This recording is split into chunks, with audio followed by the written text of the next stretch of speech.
এটি আরতি এবং শতরূপার গল্প, যা 15 বছরের বেশি সময় ধরে নিঃশব্দে বাস্তবে রূপ নেওয়া একটি স্বপ্নের কাহিনী।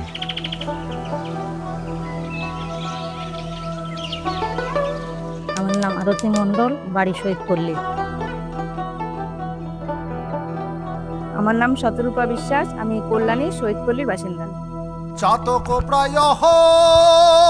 দিদি যেদিন থেকে লক্ষ্মী ভান্ডারটা দেওয়া শুরু করেছে, তারপর থেকে 6 মাস বাদে আমি সেভিংস করার পরে সেই টাকা দিয়ে আমি আর কি দোকানটা খোলার চেষ্টা করছি।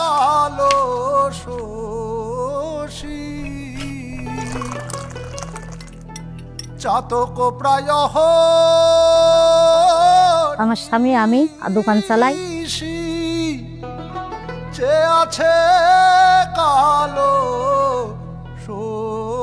রূপশ্রীতে দিদি আমাকে 25,000 টাকা দিয়েছিল, সেই টাকা দিয়ে বাবার অনেক হেল্প হয়েছে। আমি হব বলে চরণ দাসী, হব বলে চরণ দাসী। আমি এই টাকাটা দিয়ে প্রথমে গ্যাস তুলি, তারপরে কেউ সাহায্য চায়, কিছু চাইলে পরে তাকে আমি দেই। তারপরে আমার নিজের চিকিৎসা করি, আমার নিজের স্বামীরও চিকিৎসা করি, আমার গোপাল সেবা করি, তার থেকে আমি কিছু রেখেও দিই।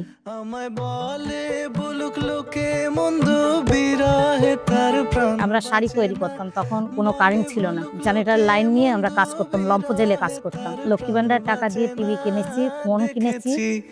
দেখেছি রূপসাগরে মনের মানুষ কাঁচা সোনা, দেখেছি রূপসাগরে।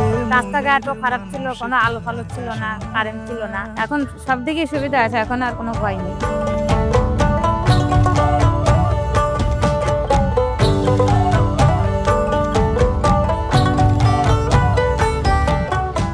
স্বামী বয়স্ক ভাতা পায়, আমার বৌমা লক্ষ্মী ভান্ডার পায়, আমার মেয়ে লক্ষ্মী ভান্ডার পায়। দিদির লক্ষ্মী ভান্ডারে আমি খুব উপকৃত।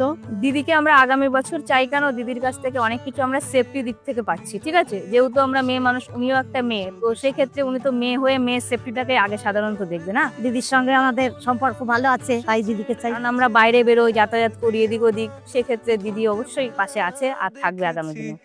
দেখেছি রূপসাগরে মনের মানুষ কাঁচা সোনা, দেখেছি রূপসাগরে